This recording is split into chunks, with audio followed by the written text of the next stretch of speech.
এসো হাতে রেখে হাত আজ করব বায়াত, চলবেই আমাদের দিনের দাওয়াত। এই পথে মুমিনের জীবন বাজি, মরলে শহীদ আর বাঁচলে গাজী। বাতিলের সাথে তাই কোনো আপোষ নাই, নাই যে গোপনে তার কোনো কারসাজি। রাসূলের সাথে তার লাখো সাহাবা, করেছে দাওয়াতের এই মহাকাজ। আমাদের সংগ্রাম চলবেই অবিরাম, যতদিন আসবে না কোরআনের রাজ। আসসালামু আলাইকুম ওয়া রাহমাতুল্লাহি ওয়া বারাকাতুহু। أعوذ بالله من الشيطان الرجيم. بسم الله الرحمن الرحيم. ادع إلى سبيل ربك بالحكمة والموعظة الحسنة وجادلهم بالتي هي أحسن إن ربك هو أعلم بمن ضل عن سبيله وهو أعلم بالمهتدين. ইরশাদ হচ্ছে, তোমার রবের পথে, তোমার রবের রাস্তার দিকে, পথের দিকে হিকমত, প্রজ্ঞা, কৌশল এবং সুন্দর উপদেশের মাধ্যমে আহ্বান করো এবং সুন্দরতম পন্থায় তাদের সাথে বিতর্ক করো।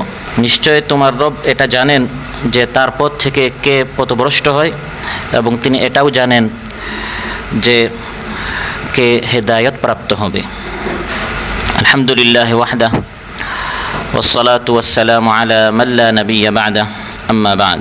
আজকের দিনব্যাপী সদস্য শিবিরের সম্মানিত এই পর্বের সভাপতি এবং আমার প্রাণপ্রিয় এই আন্দোলনের শপথের কর্মী সদস্য ভাইরা, আমরা আল্লাহ সুবহানাহু ওয়া তাআলার শাহী দরবারে শুকরিয়া আদায় করছি যে আল্লাহ তাআলা একটি শান্তিময় পরিবেশে, জান্নাতি একটি পরিবেশে সদস্যদেরকে নিয়ে শিক্ষা শিবির আমাদেরকে উপস্থিত হওয়ার তৌফিক দান করলেন। সদস্যদের এই গুরুত্বপূর্ণ প্রশিক্ষণমূলক বৈঠকে টিসিতে উপস্থিত হওয়ার তৌফিক দান করলেন বিধে আমরা বলছি আলহামদুলিল্লাহ। এবছরের এটি হচ্ছে দ্বিতীয় শিক্ষা শিবির।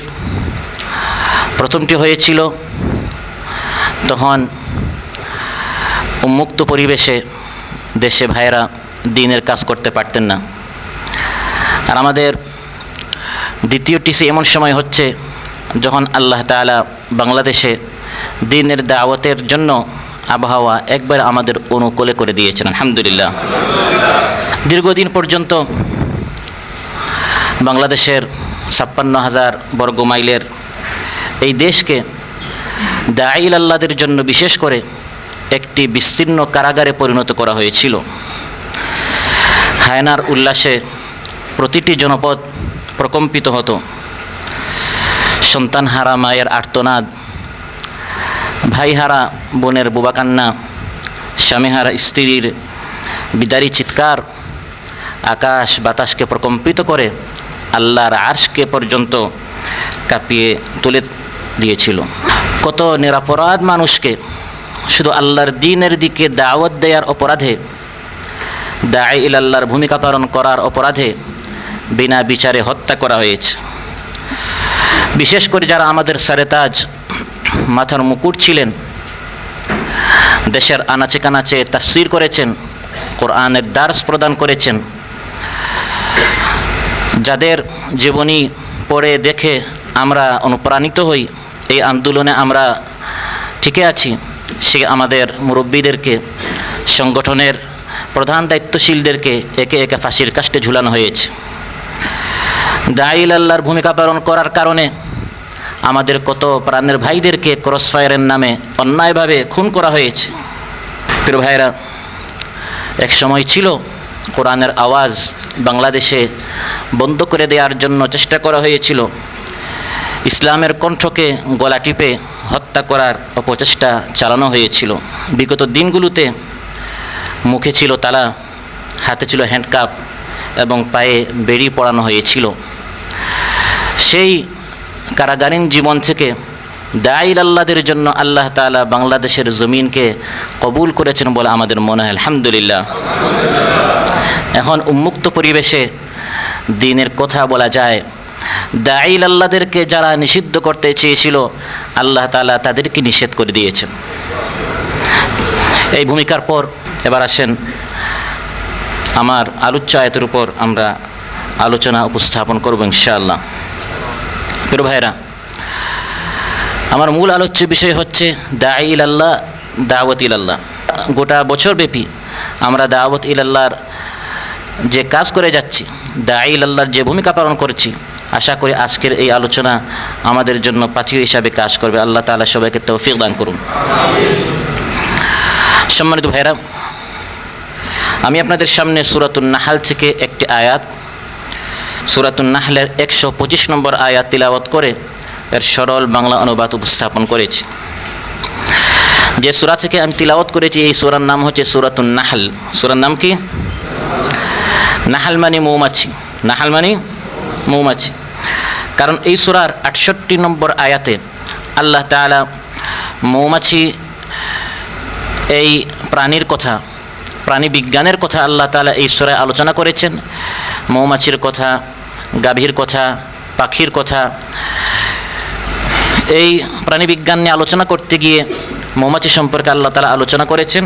68 নম্বর আয়াতে এই শব্দটি এসেছে বিধায় এই সূরার নাম সূরাতুন নাহল রাখা হয়েছে। এই সূরার আরেকটি নাম হচ্ছে সূরাতুন নিআম, সূরাতুন অর্থাৎ নিয়ামত সমূহ। কারণ এই সূরার মধ্যে ব্যাপকভাবে আল্লাহ তাআলা তার নিয়ামত সমূহের কথা উল্লেখ করেছেন। রাত, দিন, সূর্য, চাঁদ, পাহাড়, পর্বত, নক্ষত্ররাজি ইত্যাদি নানা নিয়ামতের কথা উল্লেখ করেছেন।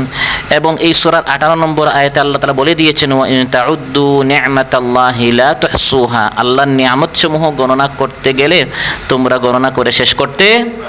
এজন্য এই সূরার দ্বিতীয় নাম হচ্ছে সূরাতুন নিআম। নাজিল হওয়ার সময়কাল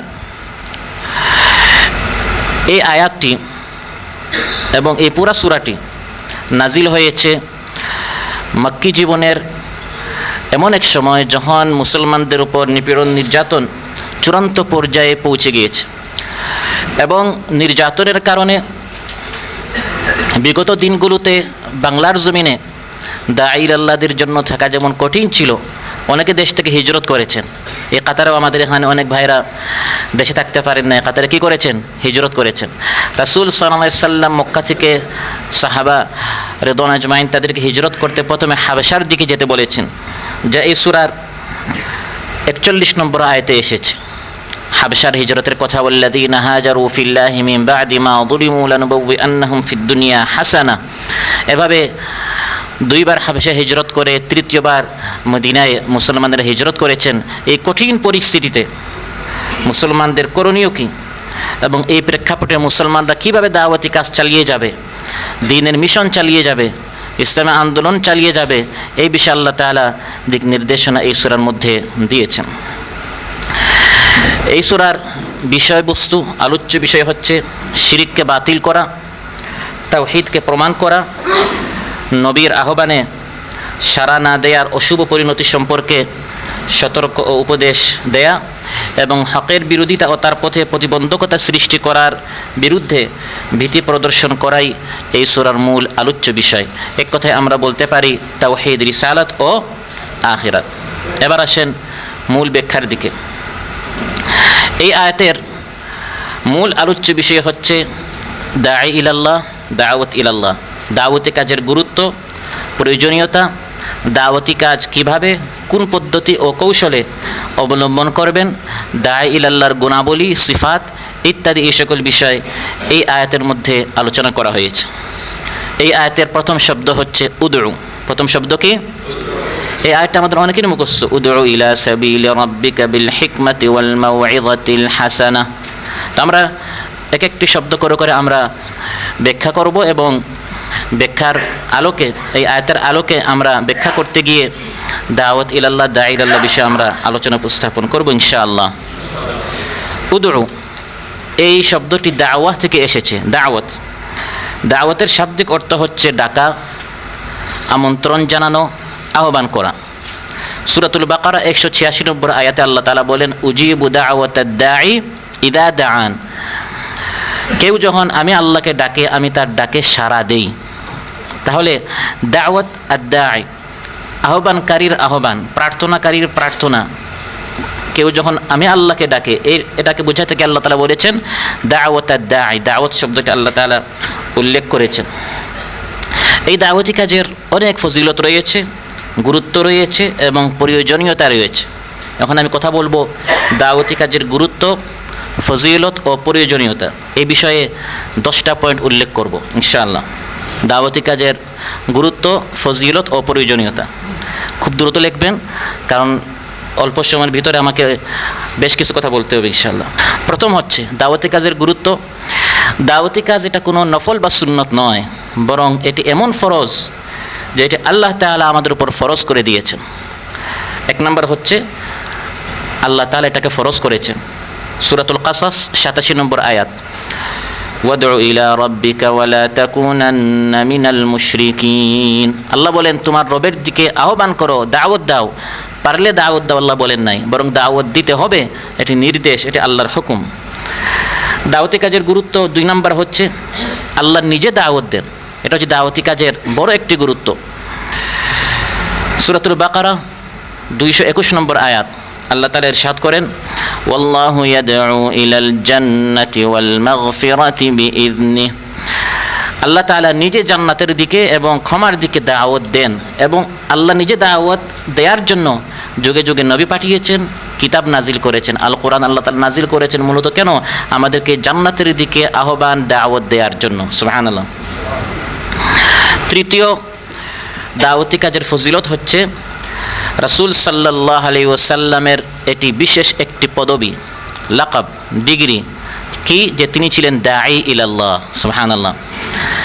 তো আমরা দাঈ ইলাল্লাহ, এটা আমাদের জন্য অনেক বড় একটি খুশির বিষয়, আনন্দের বিষয় যে আমাদের হাবিব সাল্লাল্লাহু আলাইহি সাল্লাম, তার অনেক উপাধি, আহমদ, মুহাম্মদ, মুস্তাফা, মুজতাবা, মুক্তাফা, এরকম তার অনেক নাম ছিল, পদবী ছিল, লাকাব ছিল। এর মধ্যে একটি হচ্ছে তিনি দাঈ ইলাল্লাহ। সূরাতুল আহজাব 46 নম্বর আয়াত 46 আল্লাহ তাআলা তার নবীর পরিচয় দিচ্ছেন, ওয়াদাইয়ান ইলাল্লাহি বিইذনিহি ওয়া সিরাজাম মুনীরা। আমার নবী হচ্ছেন দাঈ ইলাল্লাহ। সূরাতুল আহকাফ 31 নম্বর আয়াত আল্লাহ তাআলা বলছেন ইয়া কওমানা আজিবু দাঈয়াল্লাহ। জিন্নাতরা ফিরে গিয়ে তাদের কওমকে বলল, যখন তারা রাসূল সাল্লাল্লাহু আলাইহি সাল্লামের নিকট কোরআনের আয়াত শুনল, জিন্নাতরা তাদের কওমের নিকট গিয়ে বলল, ইয়া কওমানা, হে আমাদের কওম, আজিবু দাঈয়াল্লাহ, আল্লাহর পক্ষ থেকে যিনি দাঈ অর্থাৎ রাসূল সাল্লাল্লাহু আলাইহি সাল্লাম, তার কথায় তোমরা সাড়া দাও, তার দাওয়াত তোমরা কবুল করো। 4 নম্বর, আল্লাহর পথে দাওয়াত দেয়া এটি সকল নবী রাসূলদের কাজ। সকল নবী, শুধু আমাদের নবী নন, বরং সকল নবীদের প্রধান দায়িত্ব কী ছিল? দাওয়াত ইলাল্লাহ, আর দাওয়াতু ইলাল্লাহ। এবং এই বিষয়ে অনেক অনেক আয়াত আপনারা পাবেন। হযরত নূহকে আল্লাহ পাঠিয়েছেন, হযরত হুদকে পাঠিয়েছেন, সালেহ আলাইহিস সালামকে পাঠিয়েছেন, নবীদের নাম নিয়ে নিয়ে আল্লাহ বলেছেন, তাদেরকে তাদের কওমকে দাওয়াত দিয়েছেন। যেমন সূরাতুল আরাফ 59 নম্বর আয়াত, লাকাদ আরসালনা নূহান ইলা কওমিহি ফাকালা ইয়া কওমি ইবুদুল্লাহা মা লাকুম মিন ইলাহিন গায়রুহু। নিশ্চয় নূহ আলাইহিস সালামকে আমি তার কওমের নিকট পাঠালাম, তিনি গিয়ে নিষ্ক্রিয় হন নাই, শুয়ে থাকেন নাই, ঘুমান নাই, জিমান নাই, আরাম করেন নাই, গিয়ে দাওয়াতি কাজ শুরু করেছেন, হে আমার কওম, একমাত্র আল্লাহর ইবাদত করো, তার কোনো শরীক নেই। সূরাতুল আরাফ 62 নম্বর আয়াতে আল্লাহ তাআলা ইরশাদ করেন, উবাল্লিগুকুম রিসালাতি রাব্বি ওয়া আনসাহু লাকুম। আমি তোমাদের নিকট এসেছি আল্লাহর রিসালাত। মোবাইলের সেটিং যদি আপনি আরবি করেন, মেসেজের জায়গায় কি আসে? রিসালা। রিসালা মানে মেসেজ, বার্তা। আল্লাহর পক্ষ থেকে কিছু রিসালা নিয়ে আমি তোমাদের নিকট এসেছি, হে আমার কওম, এটি প্রচার করার জন্য, পৌঁছে দেওয়ার জন্য, দাওয়াত দেওয়ার জন্য, তোমাদেরকে আল্লাহর দিকে ডাকার জন্য, আহ্বান করার জন্য আমি তোমাদের নিকট এসেছি। ও আনসাহু লাকুম, আমার উদ্দেশ্য শুধু তোমাদের হিদায়াত, তোমাদের কল্যাণ কামনা, আমার অন্য কোনো উদ্দেশ্য নেই। 5 নম্বর, দাঈ ইলাল্লাহ, তারা হচ্ছেন নবী রাসূলদের উত্তরসূরি, নবী রাসূলদের ওয়ারিস। সূরা ইউসুফ 108 নম্বর আয়াত, কুল হাযিহি সাবিলি আদউ ইলাল্লাহি আলা বাসীরাতিন আনা ওয়া মান ইত্তাবা'আনি। হে নবী, আপনি বলুন, এটি আমার পথ, এটি আমার কাজ, আমি আল্লাহর দিকে দাওয়াত দেই, আমি এবং আমার অনুসারীরা। তাহলে যারা রাসূল সাল্লাল্লাহু আলাইহি সাল্লামের অনুসরণ করে দাওয়াতি কাজ করে, তারা মহানবী সাল্লাল্লাহু আলাইহি সাল্লামের উত্তরসূরি ওয়ারিস, তার মতো তারা দাঈ আল্লাহর ভূমিকা পালন করে। 6, দাঈ আল্লাহর কথা পৃথিবীর সবচেয়ে উত্তম কথা। এই একটা আমাদের প্রায় সকলেরই মুখস্থ, সূরা হামিম সাজদা 33 নম্বর আয়াত, ওয়ামান আহসানু কাওলাম মিম্মান দাআ ইলাল্লাহ, সে ব্যক্তির চেয়ে কার কথা উত্তম হতে পারে যে আল্লাহর দিকে মানুষদেরকে দাওয়াত আহ্বান করে। 7, দাঈ ইলাল্লাহর চেহারা সবসময় উজ্জ্বল হয়। সুবহানাল্লাহ। লোকটা কালো হতে পারে কিন্তু চেহারার মধ্যে নূর থাকে, আলো থাকে, কারণ সে রাসূল সাল্লাল্লাহু আলাইহি ওয়াসাল্লামের পক্ষ থেকে তার অবর্তমানে তার দায়িত্ব পালন করছে। তিরমিজিতে এবং ইবনে মাজাহ এসেছে, রাসূল সাল্লাল্লাহু আলাইহি ওয়াসাল্লাম ইরশাদ করেন, নাদ্দারাল্লাহু ইমরাআন সামিআ মিন্না মাকালান ফাওয়াআহু ফাবাল্লাগাহু কামা সামিআ ফারুব্বা মুবাল্লাগিন আওআ মিন সামিআ। আল্লাহ তাআলা সেই ব্যক্তির চেহারা উজ্জ্বল করুন, সুন্দর করুন, আলোকিত করুন, মুনাওয়ার করুন, যে ব্যক্তি আমি নবীর থেকে কোনো একটি কথা শুনলো, ভালো করে এটা মুখস্থ করলো, জানলো, জ্ঞান অর্জন করলো, তারপর যেভাবে সে সেটা জেনেছে সেভাবে সে অন্যান্য নিকট পৌঁছে দিল। অনেক সময় মহানবী সাল্লাল্লাহু আলাইহি ওয়াসাল্লাম ইরশাদ করেন, ফারুব্বা মুবাল্লাগিন আওআ মিন সামিআ, অনেক সময় এমন হয় যার নিকট দাওয়াত পৌঁছানো হচ্ছে সে দাঈর চেয়ে আরও জ্ঞানী হয়, আরও সক্রিয় হয়ে যায়, আরও বেশি দাওয়াতি কাজ করে, ফলে ওই ব্যক্তি সারা জীবন যে নেক কাজ করছে সমান সওয়াব আপনিও পাবেন। 8, দাওয়াতি কাজের গুরুত্ব। আমলকারীর সমান সওয়াব দাঈর আল্লাহ পায়, এর চেয়ে লোভনীয় সওয়াব আর কোনো আমল ক্ষেত্রে বলা হয় নাই। আপনি দাওয়াত দিয়ে যে ব্যক্তিকে সঠিক পথে নিয়ে আসবেন সে সারা জীবন যত আমল করবে সমান সওয়াব আল্লাহ তাআলা আপনাকে দান করবেন। সহিহ মুসলিমে এসেছে, মান দাআ ইলা হুদান কানা লাহু মিনাল আজরি মিসলু উজুরি মান তাবিআ লা ইয়ানকুসু যালিকা মিন উজুরিহিম শাইআ। যে ব্যক্তি হেদায়েতের দিকে দাওয়াত দেয় তার দাওয়াত দ্বারা যত মানুষ হিদায়ত পায় সবার সমান সওয়াব আল্লাহ তাকে দিবেন, যারা আমল করছে তাদের সওয়াবে আবার কোনো ঘাটতি হবে না। 9 নম্বর, এটা গুরুত্বপূর্ণ একটি দাওয়াতি কাজের ফজিলত, সেটা হচ্ছে সাহাবাদের মতো সওয়াব আল্লাহ দিবেন। সুবহানাল্লাহ। সাহাবা রাদিয়াল্লাহু আনহুম আজমাইন তারা মহানবী সাল্লাল্লাহু আলাইহি ওয়াসাল্লামের অবর্তমানে দাওয়াতি কাজ করেছেন। তারা চলে যাওয়ার পর তাবেঈনরা করেছেন, তাবেঈনরা চলে যাওয়ার পর তবে তাবেঈনরা করেছেন, এভাবে ধারাবাহিকতায় সবাই দাওয়াতি কাজ করার কারণে আজ পর্যন্ত এই দিন আমাদের নিকট এসেছে। আমরা যদি এই কাজ চালিয়ে যাই তাহলে ওই প্রথম ওই ধারাবাহিকতা রক্ষা করার কারণে ওই প্রথম সারির যারা আছে তারা যেভাবে দাওয়াতি কাজ করেছেন আমরা সেভাবে করার কারণে আল্লাহ তাআলা তাদের মতো আমাদেরকে সওয়াব দিবেন। মুসনাদ আহমদে এসেছে, ইন্না মিন উম্মতি কওমান ইউতাউনা মিসলা উজুরি আউয়ালিহিম ইউনকিরুনাল মুনকার। আমার উম্মতের মধ্যে একদল উম্মত আছে প্রথম সারির অর্থাৎ সাহাবীদের মতো তাদেরকে সওয়াব দেওয়া হবে। এরা হচ্ছে তারা যারা সৎ কাজের আদেশ করে, অসৎ কাজ থেকে নিষেধ করে, মানুষদেরকে আল্লাহর দিকে আহ্বান করে। সুবহানাল্লাহ। 10 নম্বর হচ্ছে মহাক্ষতি থেকে বাঁচার উপায়। মহাক্ষতি থেকে বাঁচতে হলে দাওয়াতি কাজ করতে হবে, যে সূরাটি আমাদের সকলের মুখস্থ, ওয়াল আসরি ইন্নাল ইনসানা লাফি খুসর ইল্লাল্লাযীনা আমানু ওয়া আমিলুস সালিহাত ওয়া তাওয়াসাউ বিল হাক্কি ওয়া তাওয়াসাউ বিস সাবর। মহাক্ষতি থেকে বাঁচতে হলে 4টি গুণের একটি গুণ আল্লাহ উল্লেখ করেছেন, ওয়া তাওয়াসাউ বিল হাক্কি, যে হকের সত্যের উপদেশ করতে হবে, সত্যের দিকে দাওয়াত দিতে হবে। এবার আসেন দাওয়াত না দেয়ার শাস্তি। এতক্ষণ বললাম দাওয়াত দেয়ার ফজিলত, এবার আসেন দাওয়াত না দেয়ার শাস্তি। 3টি পয়েন্ট উল্লেখ করব। 1, দাওয়াতি কাজ না করলে 1 নম্বর শাস্তি হচ্ছে এমন আল্লাহর পক্ষ থেকে গজব আসবে, অন্যায় যে করে অন্যায় যে সহে দুইজনই অপরাধী। দাওয়াতি কাজ না করার কারণে সমাজের মধ্যে যে অশ্লীলতা, বেহায়াপনা, বেলাল্লাপনা, সুদ, ঘুষ ইত্যাদি আম হয়ে যাবে।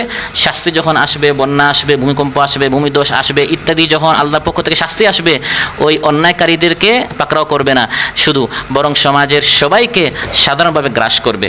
অতএব প্রথম শাস্তি হচ্ছে ব্যাপক এবং সাধারণ শাস্তি। এই বিষয়ে সূরাতুল আরাফ 164 এবং 165 নম্বর আয়াতে আপনারা পড়ে নেবেন শনিবার ওয়ালাদের কাহিনী।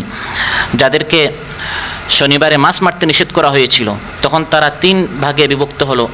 এক দল মাছ মারলো, আরেক দল মাছ শিকার করেনি, আবার যারা মাছ শিকার করেছে তাদেরকে নিষেধও করেনি, যারা মাছ শিকার করেছে তাদেরকে নিষেধ করেনি।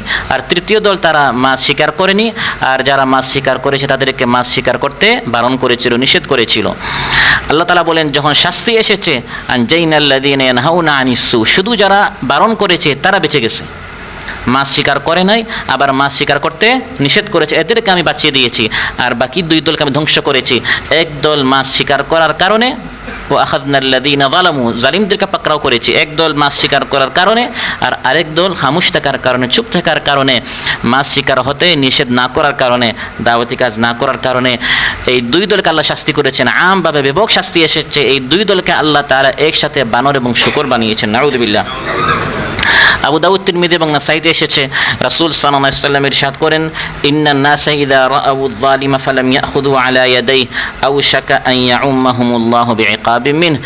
মানুষ যখন দেখে কোনো অন্যায় হচ্ছে, তারপর যদি মানুষ নিষেধ না করে, আল্লাহর পক্ষ থেকে ব্যাপক একটি শাস্তি আসে। অন্যায়কারী এবং অন্যায়ের সামনে যারা দর্শকের ভূমিকা পালন করে, সবাইকে এই শাস্তি দ্বারা আল্লাহ ধ্বংস করেন। 2 নম্বর শাস্তি হচ্ছে আল্লাহর পক্ষ থেকে লানত, অভিশাপ। আপনি আপনার চোখের সামনে দেখছেন এক লোক সুদ নিচ্ছে, ঘুষ নিচ্ছে, মা বাবাকে কষ্ট দিচ্ছে, বোনের হক নষ্ট করেছে, প্রতিবেশীকে কষ্ট দিচ্ছে। আপনি জানেন সে মারা গেলে জাহান্নামে যাবে, দুজকে পড়বে, তারপরেও খামোশ। এই ব্যক্তি এর কারণে দুনিয়াতে বিশৃঙ্খলা হচ্ছে, বিপর্যয় সৃষ্টি হচ্ছে, তারপরেও আপনি কোনো ভূমিকা পালন করছেন না। এই কারণেই মূলত বনী ইসরাঈলের উপর লানত নাজিল হয়ে তাদেরকে ফাদ্দালতুকুম আলাল আলামিন, তারা শ্রেষ্ঠ উম্মত হওয়ার পরেও এখন তাদেরকে মাগদুবি আলাইহিম ওয়ালাদ-দাল্লিন অভিসম্পাদ দিয়ে তাদেরকে সবচেয়ে নিকৃষ্ট জাতি বানানো হয়েছে। কারণ তারা অন্যায় দেখতো কিন্তু তারা বারণ করতো না, তারা দাওয়াতি কাজ করতো না। এই বিষয়ে লানতের বিষয়ে সূরাতুল মাঈদা ৭৮ এবং ৭৯ নম্বর আয়াতে আল্লাহ তাআলা উল্লেখ করেছেন যে লুইনাল্লাযীনা কাফারু মিন বানি ইসরাঈল আলা লিসানি দাউদ ওয়া ঈসা ইবনে মারইয়াম। দাউদ এবং ঈসা আলাইহিস সালামের মাধ্যমে আল্লাহ বনী ইসরাঈলের উপর লানত করেছেন। কেন? লা ইয়াতানাহাউনা আন মুনকারিন ফাআলু, অন্যায় করে তাদেরকে কেউ নিষেধ করতো না। 3 নম্বর শাস্তি হচ্ছে দাওয়াতি কাজ না করলে দোয়া কবুল হবে না। কি কবুল হবে না? আমাদের জন্মের আগ থেকে আমরা কত দোয়া করছি ফিলিস্তিনের জন্য, পৃথিবীর নির্যাতিত মুসলমানদের জন্য, কিন্তু দেখা যায় যত দোয়া করি আপনার দোয়ার কোনো অ্যাকশন হচ্ছে না। কারণ আমাদের এই দোয়া সাদের উপরে যাচ্ছে না। এর মূল একটি কারণ হচ্ছে দাওয়াতি কাজ না করা। আর অনেক কারণ আছে, এর মধ্যে একটি কারণ হচ্ছে দাওয়াতি কাজ না করা। তিরমিজিতে এসেছে, রাসূল সাল্লাল্লাহু আলাইহি ওয়াসাল্লাম ইরশাদ করেন, ওয়াল্লাযী নাফসি বিয়াদিহি লাতা'মুরুন্না বিল মা'রুফি ওয়া লাতানহাউন্না আনিল মুনকার আও লা ইউশিকান্নাল্লাহু আন ইয়াবআসা আলাইকুম ইকাবাম মিনহু সুম্মা তাদউনাহু ফালা ইউস্তাজাবু লাকুম। আল্লাহর কসম করে বলছি, আমি নবী, তোমরা অবশ্যই সৎ কাজের আদেশ করবে, অসৎ কাজ থেকে নিষেধ করবে, অন্যথায় আল্লাহর পক্ষ থেকে এমন কঠিন শাস্তি আসবে। আও লা ইউসাল্লিতান্নাল্লাহু আলাইকুম শিরারাকুম, অপর বর্ণনায় তোমাদের মধ্যে যারা সবচেয়ে নিকৃষ্ট ইতর সমাজের, তাদেরকে তোমাদের উপর ক্ষমতা ওয়ালা বানানো হবে, তোমাদের উপর চাপিয়ে দেওয়া হবে। তারপর তোমাদের মধ্যে যারা খিয়ারুকুম নেককার, তারা দোয়া করবে, মুনাজাত করবে, তারাবির নামাজে, উইতরের নামাজে, আপনার খুতবায়, মাহফিলে, শেষ রাতে অনেক দোয়া করবে। ফালা ইউস্তাজাবু লাকুম, তখন আর দোয়া কি হবে না? কবুল হবে না।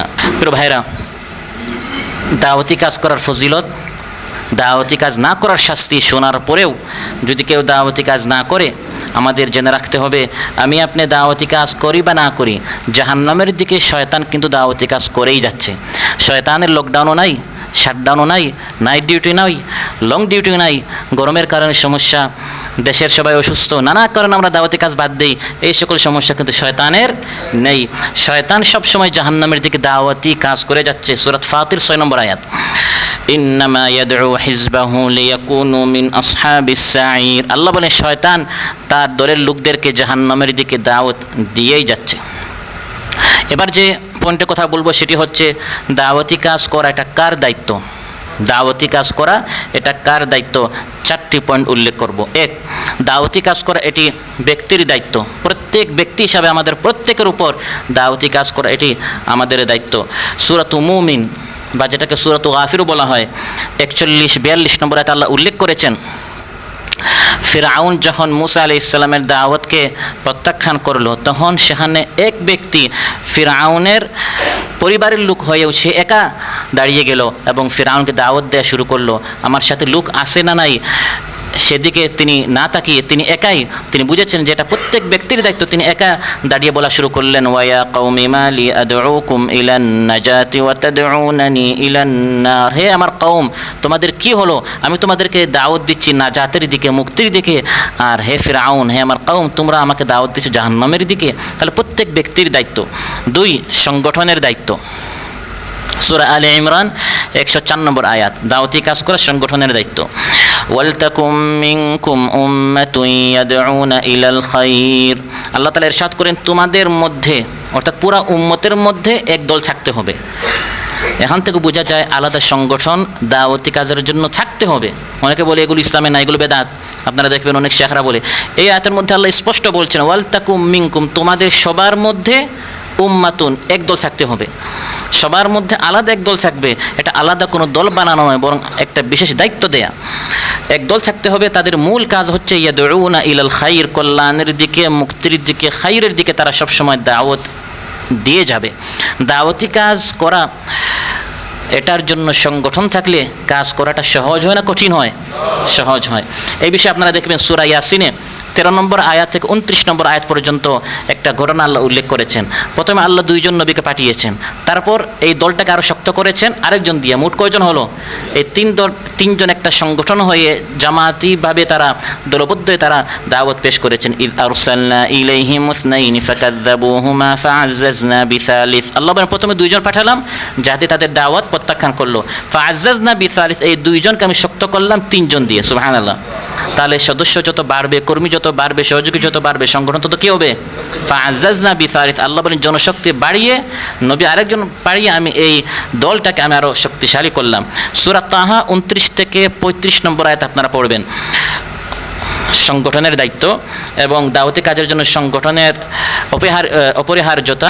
মূসা আলাইহিস সালামকে যখন আল্লাহ নবী পাঠালেন, নবী বানালেন, তিনি আল্লাহর নিকট দোয়া করলেন, হে আল্লাহ আমি একা নই, আমি চাই আমার সাথে আরেকজন দেন।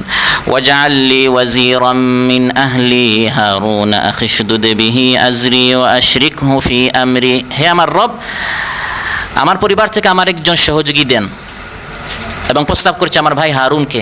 কেন? আশদুদ বিহি আজরি, তার মাধ্যমে আমার কোমরটা শক্ত হবে, আমার দাওয়াত দিতে সহজ হবে। আমি যেখানে থেমে যাব তিনি মিশন চালিয়ে যাবেন, আমি যেখানে পারবো না তিনি সে কাজটা সহজ করবেন। অতএব 2 জন হলে, 3 জন হলে, 5 জন, 10 জন, একটা দল হলে দাওয়াতি কাজ করা কি হয়? 3 নাম্বার উম্মতের দায়িত্ব। এই আয়াতটাও আমাদের অনেকের মুখস্থ। সূরা আলে ইমরান 110 নম্বর আয়াত।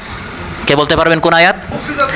কুনতুম খায়রা উম্মাতিন উখরিজাত লিন্নাস, তোমরা হচ্ছো শ্রেষ্ঠ উম্মত, মানব জাতির জন্য তোমাদেরকে বের করা হয়েছে, কারণ তোমরা তা'মুরুনা বিল মারুফি ওয়া তানহাউনা আনিল মুনকার।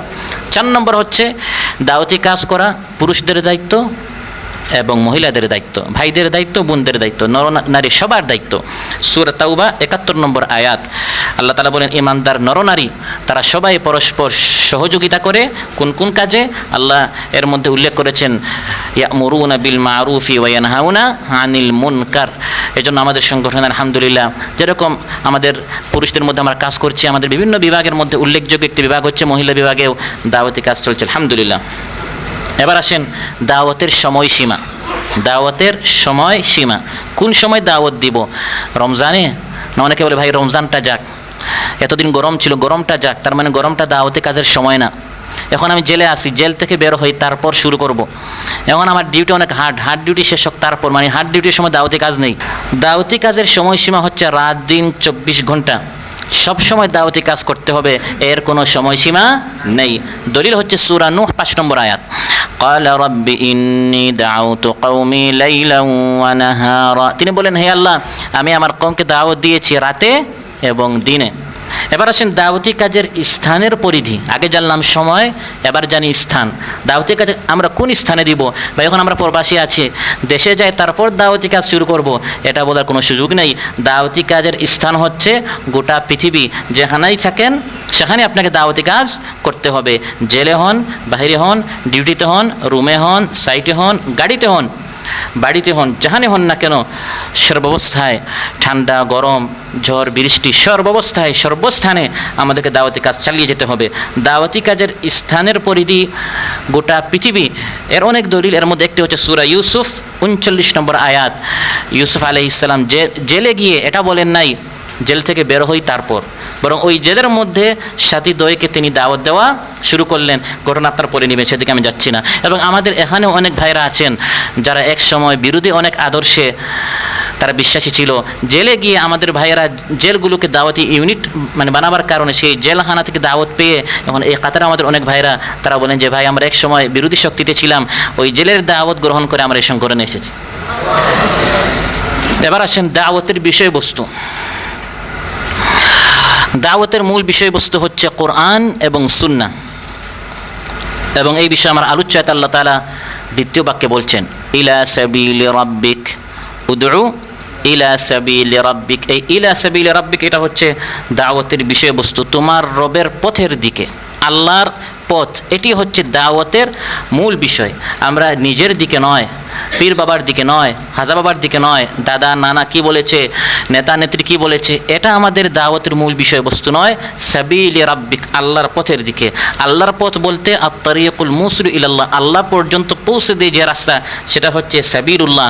সূরাতুল আনআম 153 নম্বর আয়াতে আল্লাহ তাআলা তার রাস্তা উদউ ইলা সাবিলি রাব্বিক, এই সাবিল রাব্বিকের পরিচয় দিচ্ছেন। সে রাস্তাটি কোনটি? সূরা আনআম 153 নম্বর আয়াত। ওয়া আন্না হাযা সিরাতী মুস্তাকিমান ফাত্তাবিউ, হে নবী আপনি বলুন এটি হচ্ছে সোজা পথ, আমি নবীর পথ, এই সোজা পথটি অনুসরণ করো, দুনিয়া থেকে সোজা জান্নাতে চলে যাবে। সুবহানাল্লাহ। এই সোজা পথটি বলে দেয়া হয়েছে কোরআনে এবং সুন্নায়। অতএব আমাদের দাওয়াত দিতে হবে কোরআনের দিকে এবং সুন্নার দিকে। আমাদের মূল দাওয়াত দিতে হবে কিসের দিকে? কোরআনের দিকে। সূরা মায়েদা 67 নম্বর আয়াত। দাওয়াতের মূল বিষয়বস্তু হচ্ছে কোরআন ও সুন্নাহ। এর দলিল হচ্ছে, কোরআনের দলিল হচ্ছে সূরা মায়েদা 67 নম্বর আয়াত। আল্লাহ তাআলা বলেন ইয়া আইয়ুহার রাসূলু বাল্লিগ মা উনজিলা ইলাইকা মির রাব্বিক, হে রাসূল আপনার প্রতি রবের পক্ষ থেকে যা নাজিল হয়েছে তা তাবলীগ করুন।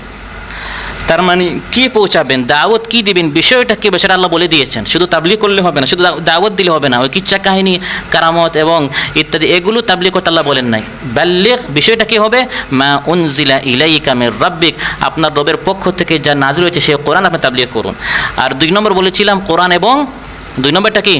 সুন্নাহ। সুন্নাহ যে তাবলীগ করব এর দলিল হচ্ছে বুখারীতে এসেছে আমাদের প্রায় সকলেরই মুখস্থ, বাল্লিগু আন্নি ওয়ালাউ আয়া, বাল্লিগু তাবলীগ করো আন্নি, আমি নবী থেকে। তার মানে তাবলীগ করার দ্বিতীয় বিষয় হচ্ছে আল্লাহর নবী হতে তার সুন্নত। কোরআনের দলিল পেলাম সূরা মায়েদা 67, কোরআন পৌঁছাতে হবে, আর সুন্নাহ যে মানুষের নিকট পৌঁছাতে হবে এটি আল্লাহ নবী নিজে বলে দিয়েছেন বাল্লিগু আন্নি। তিনি শুধু বলেন না বাল্লিগু তাবলীগ করো, যা ইচ্ছা তা করো না, বিষয়টা বলে দিয়েছেন বাল্লিগু আন্নি, আমি নবী থেকে তাবলীগ করো।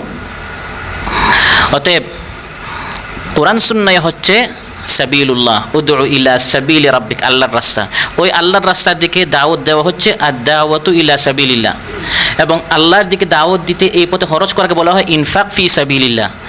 এবং মুখে দাওয়াত দেওয়ার পাশাপাশি, আর্থিক খরচের পাশাপাশি এই আল্লাহর এই রাস্তা প্রতিষ্ঠা করার জন্য লড়াই করাকে বলা হয় কিতাল ফি সাবিলিল্লাহ। এবং এই দাওয়াত ইলাল্লাহ, কিতাল ফি সাবিলিল্লাহ, ইনফাক ফি সাবিলিল্লাহ সবগুলোকে বলা হয় জিহাদ ফি সাবিলিল্লাহ। এবার আসেন দাওয়াতের সিলেবাস।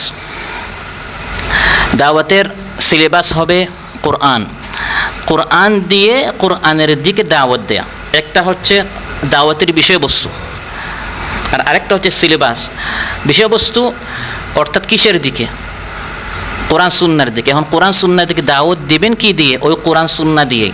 আল্লাহর দিকে দাওয়াত দেবেন আল্লাহর কালাম দিয়ে। অনেকে বলে যে ভাই আমি তো নামাজের কথা বলছি, আল্লাহর কথা বলছি, কোরআন সুন্নাহর দলিল বাদ দিয়ে বিভিন্ন কিচ্ছা কাহিনী বলে যে নামাজ পড়লে কী কী সওয়াব হয়, আদু হয়েছে, আদু মানে ঘটেছে কিনা, কাল্পনিক অনেক কাহিনী বলে। আমার তো নিয়ত ভালো, তো বিভিন্ন পীর বাবা অনেকের কিচ্ছা কাহিনী বলে আমি মানুষদেরকে নামাজের দিকে দাওয়াত দিলাম। আমার দাওয়াতের বিষয়বস্তু ঠিক আছে, কিন্তু সিলেবাসটা ঠিক হয় নাই। দাওয়াত দিতে হবে কোরআন দিয়ে কোরআনের দিকে, সুন্নাহ দিয়ে সুন্নাহর দিকে। এর দলিল হচ্ছে সূরা কাফ 45 নম্বর আয়াত, শেষের আয়াত। দাওয়াতের সিলেবাস হচ্ছে কোরআন, দলিল হচ্ছে সূরা কাফ 45 নম্বর আয়াত, ফাযাক্কির বিল কুরআনি মান ইয়াখাফু ওয়াঈদ। আল্লাহ বলেন যারা আমার শাস্তিকে ভয় করে তাদেরকে কোরআন দিয়ে উপদেশ দাও, কোরআন দিয়ে তাদেরকে দাওয়াত দাও। সূরা কাফ 45 নম্বর আয়াত। এবার আসেন দাঈর গুণাবলী কি? উদউ ইলা সাবিলি রাব্বিকা বিল হিকমাতি ওয়াল মাউইযাতিল হাসানা। আলোচ্যাতের মধ্যে আল্লাহ তাআলা দাঈর 2টি গুণ উল্লেখ করেছেন, একটি হচ্ছে হিকমত, আরেকটি হচ্ছে আল মাউইযাতিল হাসানা, উত্তম ভাষণ। এই 2টি গুণ শেষে উল্লেখ করব। এর আগে দায়ের অন্যান্য গুণাবলী উল্লেখ করব। দায়ের গুণাবলীকে আমরা দুই ভাগে ভাগ করতে পারি। একটি হচ্ছে স্বভাবজাত গুণাবলী, আল্লাহ প্রদত্ত গুণাবলী, আরেকটা হচ্ছে অর্জনীয় গুণাবলী, নিজেকে চেষ্টা করে করে এগুলো অর্জন করতে হবে। স্বভাবজাত গুণাবলী দুটি বলবো। এক, মেধাবী হওয়া, স্মৃতিশক্তি হতে হবে। এগুলো হলে দায়ের জন্য অনেক ভালো হয়। আপনি একটা রুমে গেলেন দাওয়াতি পক্ষ পালন করার জন্য, সেখানে গিয়ে যদি আপনি আয়াত ভুলিয়ে যান, হাদিস যদি আপনি ভুলে যান, সেখানে আপনি হালকা হয়ে যাবেন। এই জন্য মেধা শক্তিটি শক্তিশালী হলে দাওয়াতি কাজ করতে সহজ হয়। সূরা বাকারার 269 নম্বর আয়াত আল্লাহ তাআলা ইরশাদ করেন, ওয়ামান ইউতাল হিকমাতা ফাকাদ উতিয়া খায়রান কাসীরা। 2 নম্বর দায়ের স্বভাবজাত গুণাবলী হচ্ছে শারীরিক শক্তি। এজন্য নিজের স্বাস্থ্যকে ভালো রাখার জন্য চেষ্টা করতে হবে, শরীরটা যেন ভালো হয়। এই জন্য নবীদের সম্পর্কে আল্লাহ তাআলা বলেছেন হযরত ইউসুফ আলাইহিস সালাম আর হযরত মূসা আলাইহিস সালাম সম্পর্কে, সূরা ইউসুফ 22 নম্বর আয়াত, সূরা কাসাস 14 নম্বর আয়াত। ওয়ালাম্মা বালাগা আশুদ্দা, যখন তার শারীরিক শক্তি পরিপূর্ণ হয়ে গেল, তখন এই নবীদেরকে আমি, এই 2 মহাব্যক্তিকে আমি নবী করে পাঠালাম। তাহলে দায়ী করে পাঠাবার আগে তাদের শারীরিক শক্তির প্রতি দৃষ্টি রাখা হয়েছে। ওয়াজাদাহু বাসতাতান ফিল ইলমি ওয়াল জিসমি, ইলম বেশি ছিল, জিসমানি শক্তি শারীরিক শক্তিটাও বেশি ছিল। আল্লাহ তাআলা সূরা বাকারার 247 নম্বর আয়াতে তালুত সম্পর্কে বলেছেন। সহিহ মুসলিমে এসেছে, আল মুমিনুল কাউইয়্যু খায়রুন ওয়া আহাব্বু ইলাল্লাহি মিনাল মুমিনিদ দাঈফ। শক্তিশালী ইমানদার, যার শারীরিক শক্তি বেশি, মানসিকভাবেও যে শক্ত, এই ইমানদার আল্লাহর নিকট এই দুর্বল ইমানদার থেকে অনেক শ্রেষ্ঠ। ওফি কুল্লিন খাইর, আল্লাহ নবী বলেন 2 জনের মধ্যে কল্যাণ আছে, কিন্তু দিনের বেশি কাজ করা যায় শারীরিক শক্তি যার বেশি তার দ্বারা। বলবো অর্জনীয় গুণাবলী। প্রথমে বললাম কি? স্বভাবজাত গুণাবলী, আল্লাহ প্রদত্ত এই গুণাবলী। 2 নম্বর এখন যেটা বলবো খতে, সেটা হচ্ছে অর্জনীয় গুণাবলী। 21টি গুণ উল্লেখ করবো ইনশাল্লাহ। দ্রুত আপনারা লেখবেন যাতে করে শেষ করা যায়, সময় কমে যাচ্ছে। অর্জনীয় গুণাবলীর প্রথম বলবো ইখলাস। দাঈ ইলাল্লাহ প্রথম প্রধান যে গুণ থাকতে হবে সেটা হচ্ছে দাঈ কোনো প্রকার প্রশংসার অপেক্ষা না করে আল্লাহ ছাড়া আর কারো পুরস্কারের প্রতি দৃষ্টি দিবে না। সূরা দাহর বা যেটাকে সূরা ইনসান বলা হয় 9 নম্বর আয়াতে আল্লাহ তাআলা বলেছেন, ইন্নামা নুতাইমুকুম লিওয়াজহিল্লাহ, দাওয়াতি কাজ করবেন, মানুষকে খাবার খাওয়াবেন, যে কোনো দিনের কাজ করতে হবে কার জন্য? লিওয়াজহিল্লাহ, আল্লাহর জন্য। এজন্য আমাদের লক্ষ্য উদ্দেশ্যতে শুরুতে কি বলা হয়েছে? আল্লাহর সন্তুষ্টি অর্জনের লক্ষ্যে সব কাজ করতে হবে, আল্লাহর সন্তুষ্টি অর্জনের লক্ষ্যে। এটা দাঈ আল্লাহর প্রথম গুণ। 2 নম্বর, বাস্তব সাক্ষ্য হতে হবে, যেটাকে সাফল্যের শর্তাবলীর ভাষায় চরিত্র কর্ম বলা হয়েছে, আবার সত্যের সাক্ষ্যের ভাষায় বাস্তব সাক্ষ্য বলা হয়েছে। সূরা সাফ 2 এবং 3 এই 2 আয়াত আমাদের অনেকের মুখস্থ। ইয়া আইয়ুহাল্লাযীনা আমানু লিমা তাকুলুনা মা লা তাফআলুন কাবুরা মাকতান ইনদাল্লাহি আন তাকুলু মা লা তাফআলুন। হে ইমানদারেরা, যা বলো তা করো না কেন? যা বলো তা না করা আল্লাহর নিকট অনেক বড় অপরাধ। সহিহ বুখারীতে এসেছে, কিয়ামতের দিন এক ব্যক্তিকে আনা হবে, অতঃপর তাকে জাহান্নামে নিক্ষেপ করা হবে। যখন আগুনে পুড়ে তার নাড়িভুড়ি বের হয়ে যাবে, এই সময় সে ঘুরতে থাকবে সেই গাধার মতো যে চাকা নিয়ে তার চারপাশে ঘুরতে থাকে। জাহান্নামীরা জিজ্ঞাসা করবে এই জাহান্নামীকে, তোমার নাড়িভুড়ি সব বের হয়ে গেল, এই কোনো তোমার অবস্থা কেন? তুমি না দুনিয়াতে আমাদেরকে দাওয়াত দিতে, সৎ কাজের আদেশ করতে, অসৎ কাজ থেকে নিষেধ করতে।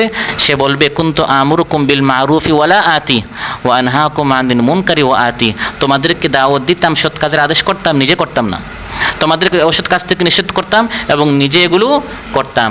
অতএব নিজে বাস্তব সাক্ষ্য না হওয়ার কারণে, নিজের চরিত্রের মধ্যে সেই চরিত্র না আসা, যে চরিত্রের দিকে আমি আহ্বান করছি, নিজের কর্মের মধ্যে সেই কাজ না আসা, যে কর্মের দিকে মানুষদেরকে দাওয়াত দিচ্ছি, এর কঠিন শাস্তি রয়েছে। 3 নম্বর গুণ, পরিবার সচেতনতা। একটা হচ্ছে বাস্তব সাক্ষ্য নিজে, আর আরেকটা হচ্ছে নিজের পরিবার। আপনি যখন রুমে রুমে যাবেন, ক্যাম্পে ক্যাম্পে যাবেন, মানুষ কিন্তু আপনার ছেলেকে দেখবে, বোনরা আপনার স্ত্রী সন্তানদেরকে দেখবে, তারা কতটুকু পর্দা করে, দিন মানে। যদি তাদের মধ্যে দিন না থাকে, মানুষের প্রথম কথাই হবে, আরে ভাই জান, আগে আপনার পরিবার কি করেন, ঠিক করেন। এই জন্য দাঈ ইলার অন্যতম একটি গুণ হচ্ছে পরিবার সচেতনতা। সূরা তাহরিম 6 নম্বর আয়াত, এই আয়াত আমাদের অনেকের মুখস্থ। ইয়া আইয়ুহাল্লাযীনা আমানু কু আনফুসাকুম ওয়া আহলিকুম নারা। হে ইমানদাররা, নিজেদেরকে এবং নিজেদের আহাল পরিবারদেরকে জাহান্নাম থেকে বাঁচাও। রাসূল সাল্লাল্লাহু আলাইহি ওয়াসাল্লামের প্রথম দাওয়াতি টার্গেট কে ছিল? তার পরিবার। হযরত খাদিজা রাদিয়াল্লাহু আনহা ছিলেন, হযরত আলী রাদিয়াল্লাহু আনহু ছিলেন, আবু বকর রাদিয়াল্লাহু আনহু ছিলেন এবং ঘরের হযরত যায়েদ রাদিয়াল্লাহু আনহু ছিলেন। এই ঘরের পরিবারের লোকদেরকে তিনি আগে দাওয়াত দিয়েছেন, ইয়া ফাতিমা বিনতে মুহাম্মদ সালিনি মিন মালি মা শিতি লা উগনি আনকি মিন আল্লাহি শাইআ। সহিহ মুসলিম এসেছে, হে ফাতিমা আমার কন্যা, মাল সম্পদ যা চাও আমার নিকট তুমি চাইতে পারো, কিন্তু আখিরাতে আমি তোমার কোনো কাজে আসবো না। এভাবে তিনি তার কন্যাদেরকে, স্ত্রীদেরকে তিনি আল্লাহর দিকে দাওয়াত দিয়েছেন। 4 এবং এটি অন্যতম গুরুত্বপূর্ণ একটি গুণ, সেটা হচ্ছে জ্ঞান। সূরা আলাক 1 নম্বর আয়াত, ইকরা বিসমি রাব্বিকাল্লাযী খালাক। দাঈর আল্লাহকে অবশ্যই জ্ঞানী হতে হবে এবং সাফল্যের শর্তাবলীর ভাষায় ইসলামের যথার্থ জ্ঞান, ইসলামের যথার্থ জ্ঞান।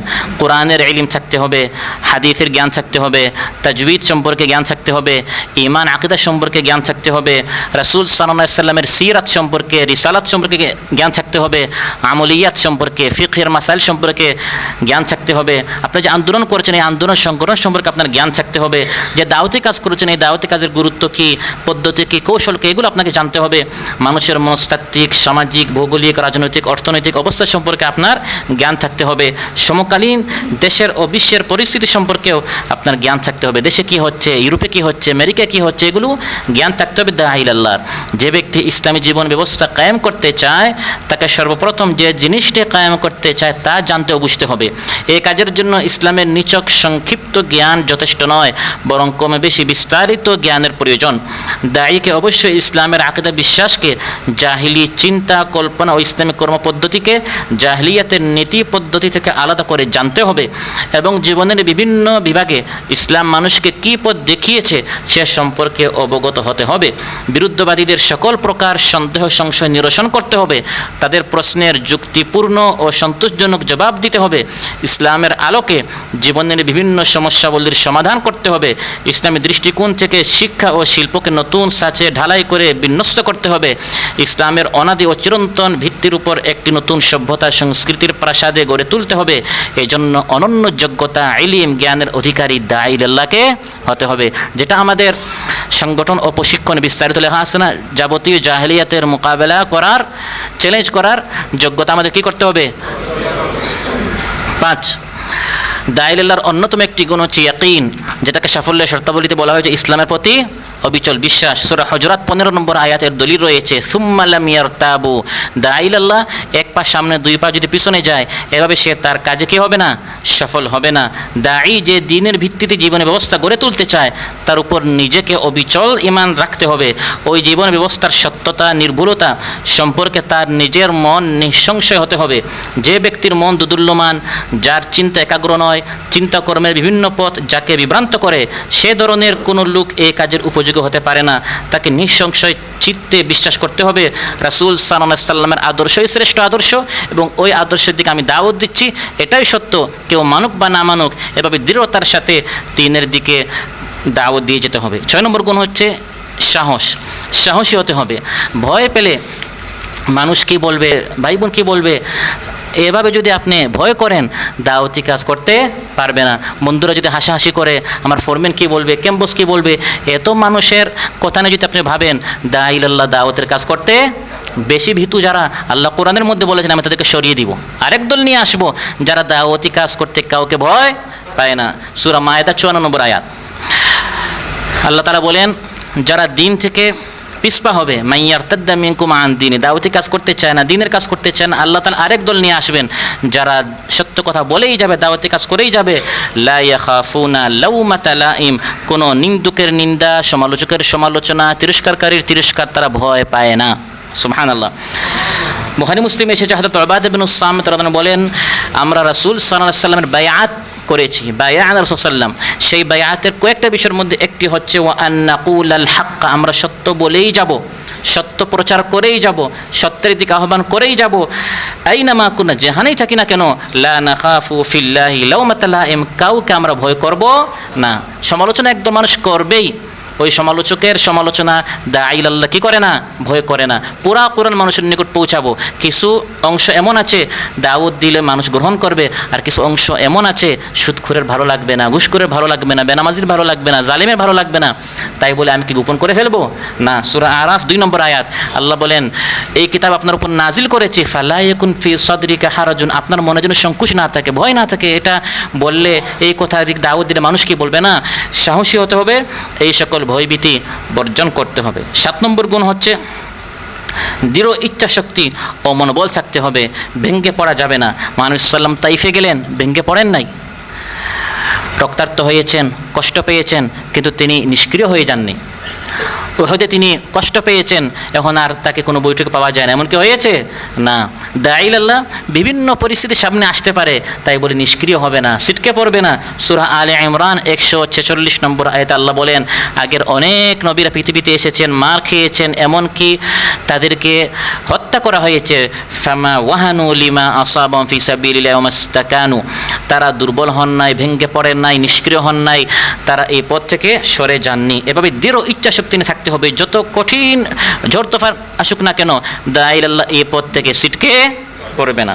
8 নম্বর দাঈলাল্লাহর গুণ হচ্ছে দায়িত্ব সচেতনতা। আপনি একজন দাঈলাল্লাহ, এটা আপনার দায়িত্ব, সচেতন থাকতে হবে।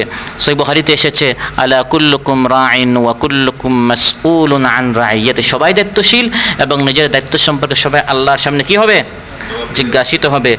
সূরা আরাফ 6 নম্বর আয়াতে আল্লাহ তাআলা বলেন, সূরা আরাফ 6 নম্বর আয়াত, এই দায়িত্ব সম্পর্কে আল্লাহ বলেন, ফালানাসআলান্নাল্লাযীনা উরসিলা ইলাইহিম ওয়া লানাসআলান্নাল মুরসালিন, যাদেরকে পাঠিয়েছে এই দাঈলাল্লাহদেরকে আমি আল্লাহ জিজ্ঞাসা করব, যাদের নিকট পাঠিয়েছি উম্মতীদেরকে আমি জিজ্ঞাসা করব, আমি আল্লাহ কাউকে ছাড়ব না। 9 নম্বর দাঈলাল্লাহকে ত্যাগী হতে হবে, সংগ্রামী চেতনা থাকতে হবে। ভোগবিলাসী হলে দাঈলাল্লাহ তার দায়িত্ব পালন করতে পারবে না। কখনো গাড়িতে শুইতে হবে, কখনো রুমে, কখনো নিচে, কখনো উপরে। কখনো রুমে আপনার দাওয়াতি কাজ করে হতে পারে আপনি 9টা 10টা ফিরে আসবেন, কখনো রাত 12টা 1টা হয়ে যেতে পারে। এরকম মুখ কালো করা যাবে না, এরকম দাওয়াতি কাজ করতে গিয়ে বিরক্ত হওয়া যাবে না। দাঈলাল্লাহকে ত্যাগী হতে হবে। হযরত মুসআব রাদিয়াল্লাহু আনহু মায়ের এক ছেলে ছিলেন, খুব সুখী ছিলেন, কিন্তু দাওয়াত ইলাল্লাহ এই দায়িত্ব পালন করতে গিয়ে মানুষ তাকে মদিনায় পাঠালেন। সেখানে তিনি কোরআনের ক্লাস চালু করলেন এবং এমন ত্যাগী হলেন, তার দুনিয়া সব কিছু ছাড়তে হলো। উহুদ যুদ্ধে শহীদ হলেন, মাথা ঢাকলে পা বের হয়ে যায়, পা ঢাকলে মাথা বের হয়ে যায়। সুবহানাল্লাহ। হযরত মুআদ রাদিয়াল্লাহু আনহু আলাইহিস সালাম ইয়ামানের দিকে পাঠালেন এবং আলাইহিস সালাম বললেন, হে মুআদ, হতে পারে ফিরে এসে তুমি আমাকে পাবে না। এটা শেষের দিকে ছিল, তিনি খুব কান্না করলেন। তারপরেও এই ত্যাগ স্বীকার করতে হয়েছে। মদিনার মহব্বত ত্যাগ করে তাকে ইয়ামানে বাআসা মুআযান ইলাল ইয়ামান, ইয়ামানিকে তাকে দ্বীনের দায়িত্ব পালন করতে হয়েছে। এই দাওয়াত ইলাল্লাহ, এই কাজের জন্য নিজেদের সময়, সামর্থ্য, ধন, মাল, দেহ, প্রাণের সকল শক্তি এবং মন মস্তিষ্কের পরিপূর্ণ যোগ্যতা ব্যয় করতে প্রস্তুত থাকতে হবে। এমনকি যদি জীবন উৎসর্গ করা প্রয়োজন দেখা দেয়, তাহলে তাতেও পিছপা হবে না, দিনকে জীবন উদ্দেশ্য বানাবে। এ ধরনের লোকেরাই জাহেলিয়াতের আগাছা কেটে ইসলামের পথ পরিষ্কার করতে পারে। 10 নম্বর গুণ হচ্ছে পেরেশানি। পেরেশানি আসতে হবে। মহানবী সাল্লাল্লাহু আলাইহি ওয়াসাল্লাম দাওয়াতি কাজ করতে গিয়ে সবসময় পেরেশান থাকতেন। মানুষ দলে দলে জাহান্নামে চলে যাচ্ছে, কীরকম তাদেরকে জান্নাতের দিকে আনা যায়। সূরা শুআরা 3 নম্বর আয়াত, লাআল্লাকা বাখিউন নাফসাকা আল্লা ইয়াকুনু মুমিনিন। 11 নম্বর গুণ হচ্ছে ভারসাম্যপূর্ণ জীবনযাপন, ব্যালেন্স থাকতে হবে। দাঈলাল্লাহ এমন দাওয়াতি কাজ শুরু করলো, পরিবারের খবর নাই, পরিবার নিয়ে এমন সে ব্যস্ত হলো, এখন আর দাওয়াতি কাজ করে না। না, সংগঠন, পরিবার, পড়ালেখা, দাওয়াতি কাজ, এই সবগুলোর মধ্যে ভারসাম্য থাকতে হবে। মুসনাদ আহমদ এসেছে, মহানবী সাল্লাল্লাহু আলাইহি ওয়াসাল্লাম ইরশাদ করেন, ইয়াকুম ওয়াল গুলু, বাড়াবাড়ি করো না, ভারসাম্য যেন থাকে। 12 নম্বর গুণ হচ্ছে দাঈলাল্লাহর পারস্পরিক পরামর্শ করা। একটা উপসহায় আছেন, একটা ওয়ার্ডে আছেন, দাঈলাল্লাহরা সবসময় কী করে, পরামর্শ ভিত্তিক তারা দাওয়াতি কাজ করে। এই দাওয়াতি পক্ষ যেটা আজ থেকে শুরু হতে যাচ্ছে, এই কাজের জন্য অবশ্যই পরামর্শ কী আছে, প্রয়োজন আছে। সূরা শুরা 38 নম্বর আয়াত আল্লাহ বলেন, ওয়া আমরুহুম শুরা বাইনাহুম। 13 নম্বর গুণ হচ্ছে দাঈলাল্লাহকে শুভাকাঙ্ক্ষী হতে হবে। যাকে আপনি দাওয়াত দিচ্ছেন সে বুঝতে হবে যে আপনি তার কল্যাণকামী, তার সুখে দুঃখে আপনি তার পাশে দাঁড়াবেন। আপনারা দেখেছেন বন্যার্তদের মধ্যে, ঋণগ্রস্তদের পাশে কিভাবে আমাদের সংগঠন পাশে দাঁড়াচ্ছে। মহানবী সাল্লাল্লাহু আলাইহি ওয়াসাল্লামের উপর যখন প্রথম ওহী আসে, তিনি একটু ঘাবড়ে গেলেন। হযরত খাদিজা রাদিয়াল্লাহু আনহা সান্ত্বনা দিলেন, আপনি চিন্তিত হবেন না, আল্লাহ অবশ্যই আপনাকে কষ্ট দিবে না। ইন্নাকা লাতাসিলুর রাহিম ওয়া তুকরিদ দাইফ ওয়া তাকসিবুল মা'দুম ওয়া তাহমিলুল কাল, আপনি বোঝা বহন করেন, আপনি ইনকাম করে মানুষদেরকে দেন, আপনি মেহমানদারি করেন, আপনি ঋণগ্রস্ত ব্যক্তির ঋণ পরিশোধ করান। ইয়া রাসূলুল্লাহ, এত সামাজিক আপনি কাজ করেন, আল্লাহ তাআলা আপনাকে কষ্ট দিবেন না। সুবহানাল্লাহ। 14 নম্বর গুণ হচ্ছে লজ্জাবোধ, পোশাকের শালীনতা। দাঈল আল্লাহর এমন পোশাক পরবে যাতে করে মানুষ দ্বীনের দিকে আকৃষ্ট হয়, মানুষ যেন এমন কথা না বলে আগে আপনার নিজের কাপড়টা কী করেন, ঠিক করেন, এমন যেন না হয়, বরং পোশাকের মধ্যে স্বাধীনতা থাকতে হবে। সূরা আরাফ 31 নম্বর আয়াত এবং 26 নম্বর আয়াত আল্লাহ তাআলা বলেন, কাদ আনজালনা আলাইকুম লিবাসান ইউয়ারি সাওআতিকুম ওয়া রিশা খুযু যিনাতাকুম ইনদা কুল্লি মসজিদ ইত্যাদি। 15 নম্বর গুণ হচ্ছে দাঈল আল্লাহকে আমানতদার হতে হবে, লেনদেন যেন স্বচ্ছ হয়, হালাল রুজি যেন হয়, যাতে করে এই কাজগুলো দেখে মানুষ দ্বীনের দিকে আকৃষ্ট হবে, আমার দাওয়াত কবুল করবে। ওয়াল্লাযীনা হুম লিআমানাতিহিম ওয়া আহদিহিম রাউন, যারা তাদের আমানত এবং ওয়াদা পূর্ণ করে। সূরা মুমিনুন 8 নম্বর আয়াত। 16 নম্বর গুণ হচ্ছে অত্যন্ত গুরুত্বপূর্ণ, সেটা হচ্ছে সবর, ধৈর্য ধারণ করতে হবে। ফাসবির কামা সাবারা উলুল আজমি মিনার রুসুল, সূরা আহকাফ 35 নম্বর আয়াত। দৃঢ় প্রতিজ্ঞার নবীরা যেরকম সবর করেছে, আপনি সেভাবে সবর করুন, তাড়াহুড়া না করা, নিজের প্রচেষ্টা তড়িৎ ফল লাভের জন্য অস্থির না হওয়া এবং বিলম্ব দেখে হিম্মত হারিয়ে না বসা। ধৈর্যশীল ব্যক্তি সারা জীবন একটি উদ্দেশ্য সম্পাদনের জন্য অনবরত পরিশ্রম করতে থাকে এবং একের পর এক ব্যর্থতার সম্মুখীন হয়েও পরিশ্রম থেকে বিরত হয় না। মানুষের সংশোধন ও জীবন পরিগঠনের কাজ অন্তহীন ধৈর্যের মুখাপেক্ষী। বিপুল ধৈর্য ছাড়া কোনো ব্যক্তি এই কাজ, দাওয়াতি কাজ করতে পারে না। আজকে দাওয়াত দিবেন, আজকে সে আপনার সহযোগী হবে, কালকে কর্মী হবে এবং পরশু আপনার সদস্য হয়ে যাবে নাকি না। ধৈর্য করতে হবে। অনেক ভাইরা নিষ্ক্রিয় হয়ে যাবে, অনেক ভাইরা আপনার দেখা যাবে কাজ করতেছে না, তাদের পিছনে লেগে থাকতে হবে, দাওয়াতি কাজ চালিয়ে যেতে হবে। 17 নম্বর হচ্ছে দাঈর আল্লাহকে মেহমানদারি করতে হবে, মানুষদেরকে হাওয়াতে হবে, মানুষদেরকে কাছে টানার জন্য এটি দাওয়াতি কাজের বড় একটি গুণ। সূরা যারিয়াত 24, 25, 26 নম্বর আয়াত। ইব্রাহিম আলাইহিস সালাম সম্পর্কে আল্লাহ বলেছেন যে তিনি মেহমানদারি করেছেন। 18 নম্বর গুণ হচ্ছে দয়া ভালোবাসা থাকতে হবে, যেটাকে সাফল্যের শর্তাবলীর ভাষায় চরিত্র মাধুর্য বলা হয়েছে। সূরা তাওবা 128 নম্বর আয়াতে বলা হয়েছে, লাকাদ জাআকুম রাসূলুম মিন আনফুসিকুম আজিজুন আলাইহি মা আনিতুম হারিসুন আলাইকুম বিল মুমিনিনা রাউফুর রাহিম। মহানবী সাল্লাল্লাহু আলাইহি সাল্লাম ইমানদারদের জন্য শুভাকাঙ্ক্ষী ছিলেন, কল্যাণকামী ছিলেন, দয়ালু ছিলেন, এজন্য মানুষ তার দিকে আকৃষ্ট হতো।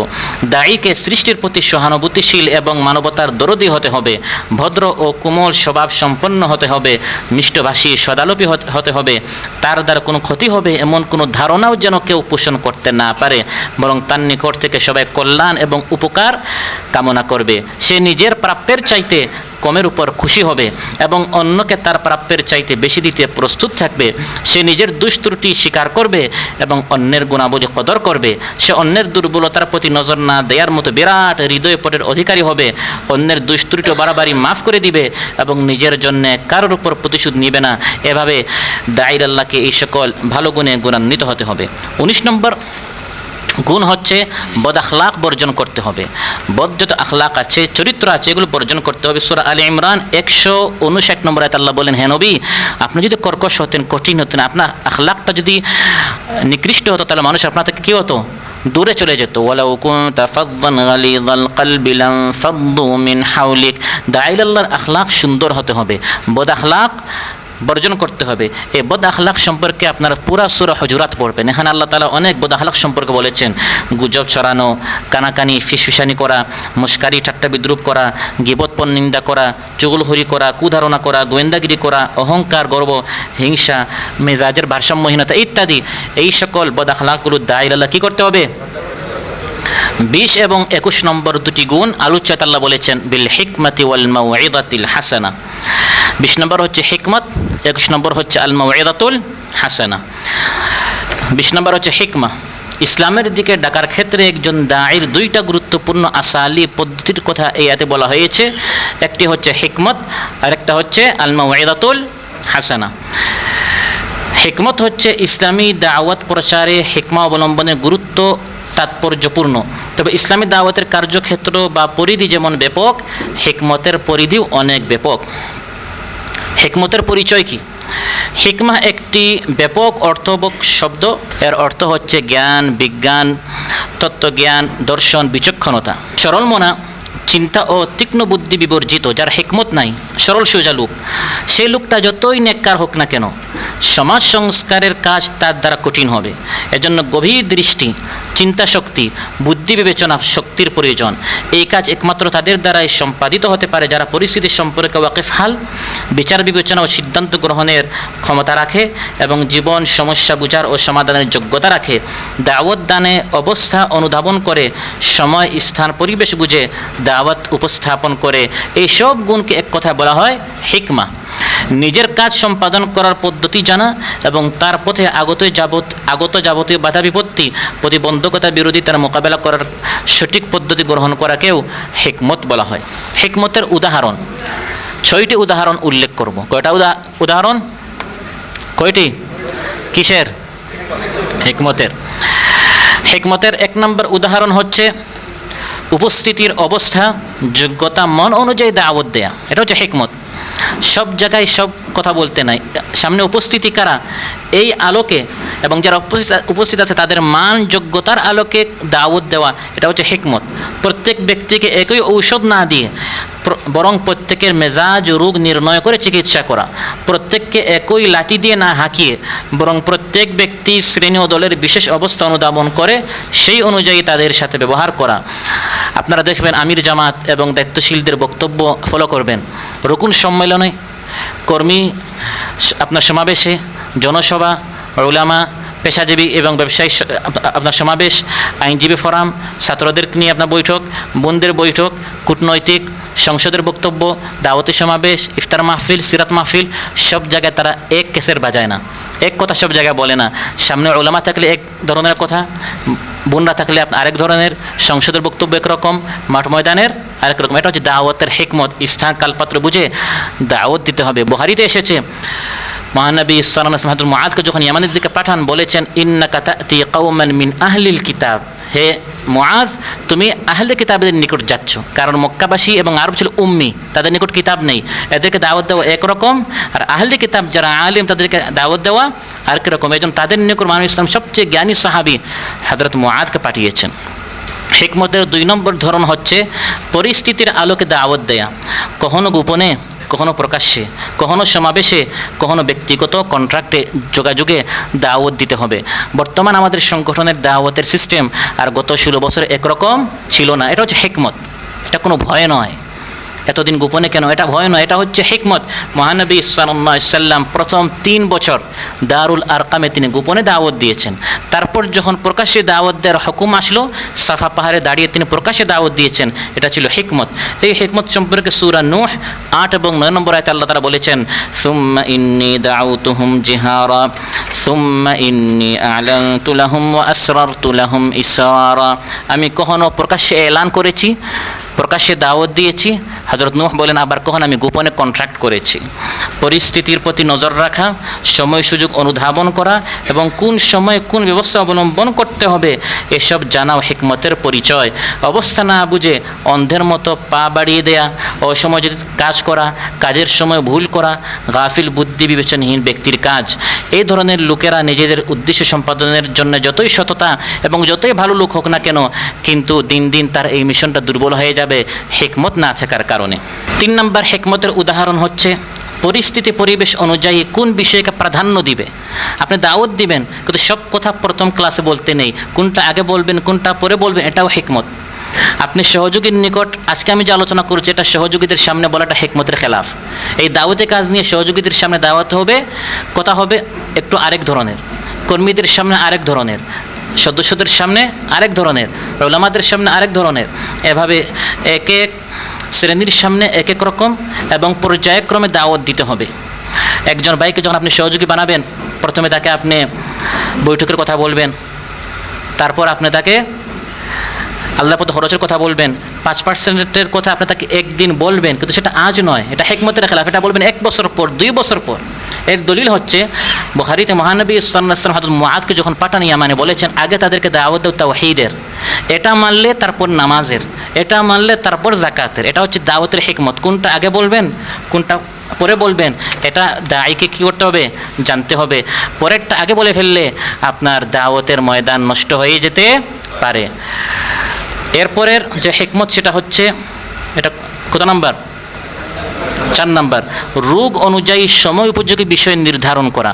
লূত আলাইহিস সালামের জাতি সমকামিতায় লিপ্ত ছিল, তিনি তাদেরকে দাওয়াত দিয়েছেন এই অপরাধ থেকে বাঁচার জন্য, এটা হচ্ছে হিকমত। মাদিয়ানবাসী শুআয়ব আলাইহিস সালামের কওম তারা ওজনে কম দিত, তিনি তাদেরকে ওজনে কম দেওয়া হতে বিরত থাকতে বলেছেন, এটা হচ্ছে হিকমত। এখন যারা ওজনে কম দেয় না তাদেরকে যদি আপনি খুন খারাপি থেকে বাঁচতে বলেন, আর যারা খুন খারাপি করে না তাদেরকে যদি আপনি সুদ থেকে বাঁচতে বলেন, যেরকম কিছু ভাইয়েরা আছে ওই এক দাওয়াত সব জায়গায় দেয়, এরকম নয়, বরং যে জাতির মধ্যে যে দোষ আছে, যে রোগ আছে, ওই রোগ নিয়ে আলোচনা করা, এটা হচ্ছে হিকমত। সূরা আরাফ 80 নম্বর আয়াতে লূত আলাইহিস সালামের কথা আল্লাহ বলেছেন, সূরা হুদ 84 নম্বর আয়াতে আল্লাহ তাআলা মাদিয়ানবাসীর কথা বলেছেন। 5 নম্বর হিকমত হচ্ছে জ্ঞান বিজ্ঞান ও প্রযুক্তির ব্যবহার করে দাওয়াত উপস্থাপন করা, এটাও হিকমত। ফেসবুকের মাধ্যমে, ইউটিউবের মাধ্যমে, মাইকের মাধ্যমে আপনারা দেখেছেন কয়েক বছর আগে আপনার প্রজেক্টের মাধ্যমে দাওয়াত দিতে গিয়ে আপনার অনেকে আপত্তি তুলেছেন, এই সবগুলো ইসলাম জায়েজ করে দিয়েছে।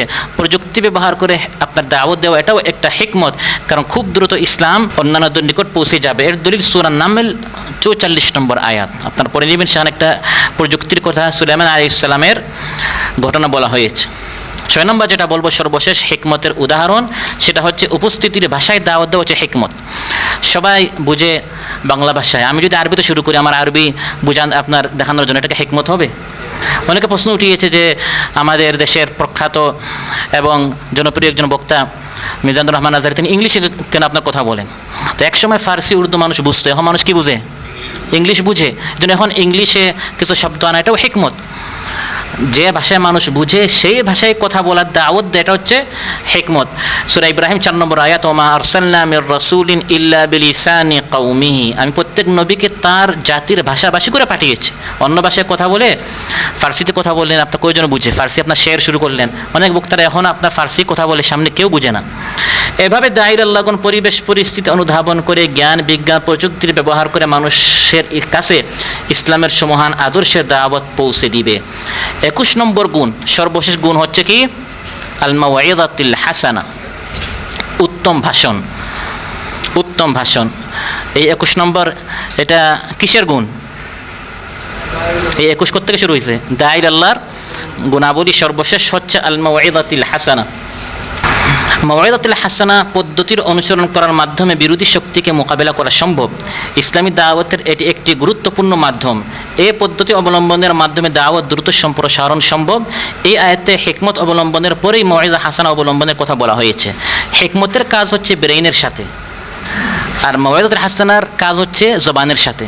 হিকমত আপনি চিন্তা করবেন, ফিকির করবেন কোন জায়গায় কীভাবে কথা বলতে হয়, আর মাওয়াইযা হাসানা হচ্ছে উত্তম কথা, সুন্দর ভাষণ, শব্দচয়ন যেটাকে আমরা বলি। হাসানা অর্থ হচ্ছে সুন্দর, মাধুর্য, আর মাওয়াইযা মানে তাযকির, নসিহতের সুরে স্মরণ করানো।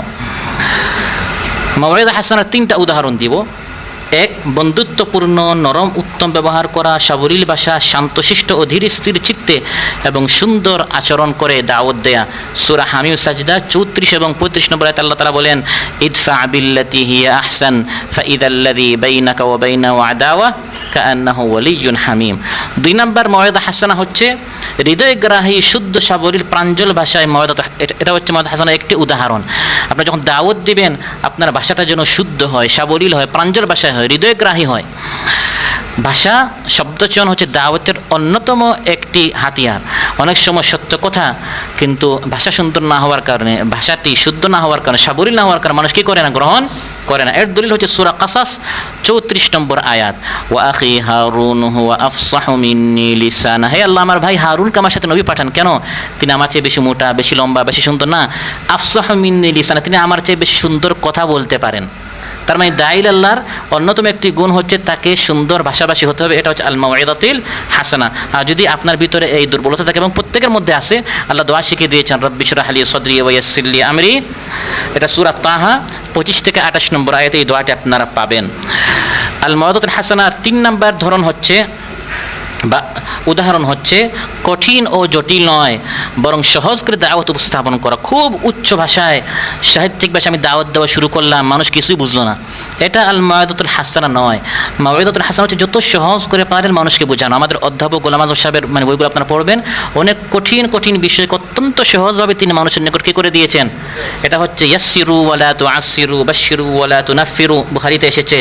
সহজ করে কঠিন করো না, সহজ করো কঠিন করো না। ইন্নামা বুইসতুম মুয়াসসিরিনা ওয়া লাম তুবআসু মুআসসিরিন।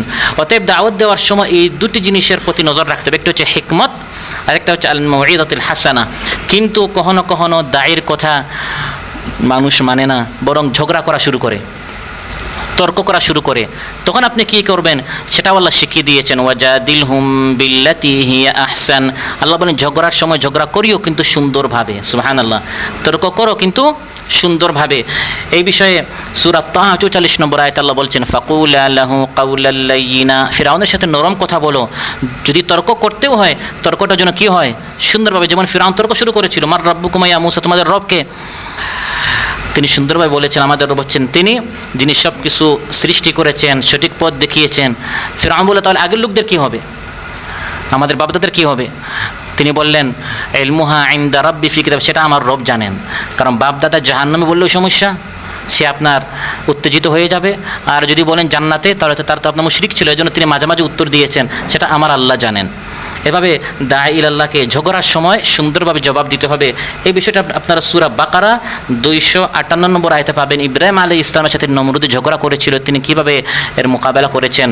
সূর্য সম্পর্কে যখন সর্বশেষ তিনি বললেন, এটা যে দিক থেকে আপনার উঠে উল্টার দিক থেকে পারলে তুমি উঠাও, তখন সে হতভম্ব হয়ে গেল।